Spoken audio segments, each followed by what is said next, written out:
As everybody should know by now, according to the DWP's own figures, 10,600 people died within 6 weeks of being found fit for work by DWP Atos in 2011.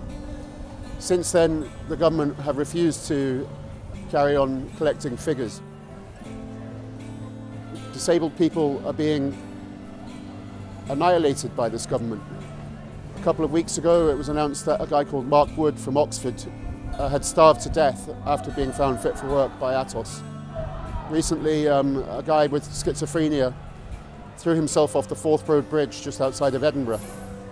What we're really worried about as campaigners is for a situation to happen in this country whereby seeing sick and or disabled people and others made destitute, homeless and driven to suicide becomes the norm, as it is in the United States. It doesn't make the news.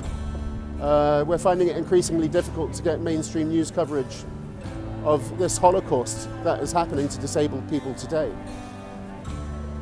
We'd like to appeal to the wider society. Don't turn away from these deaths. Don't turn away from this desperation. Don't say that there's nothing that can be done, because there can.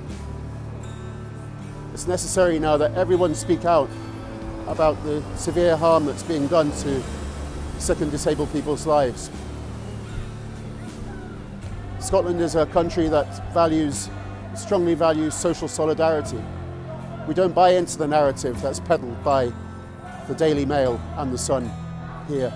We see people being affected in our communities every day, but this is something that we should be talking about in our families, in our communities, in our workplaces, about how evil this regime is. And it is a regime. We didn't vote for it. The people of England and Wales didn't vote for it. We still don't hear anything about closing the tax gap of £120 billion, which is owed to us by huge corporations and so-called high net worth individuals. Our comrades at UK Uncut have worked tirelessly with Disabled People Against Cuts and Black Triangle campaign over the past 3 years to highlight this robbery. What I would like to see as a Scot is a vote for independence on the 18th of September this year. And it's not about nationalism. It's not about nationalism. It's about wanting to put an end to the enormous suffering of our people. And it's about democracy, because whoever we vote for in Scotland does not affect who gets voted for in England. So I'd like to appeal to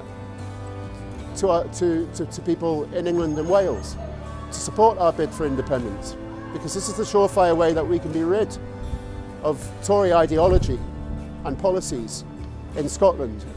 And by building a fairer and more just society in Scotland, that will lead the way for progressive and radical campaigners throughout the rest of the UK to demand the very same. It's the fact that the rich don't pay their fair share into our society that means that sick and disabled people are dying daily. 72 deaths a week. This is the message that needs to go out today, tomorrow, this week, next month. This message has to be told again and again and again, because it's just not being reported.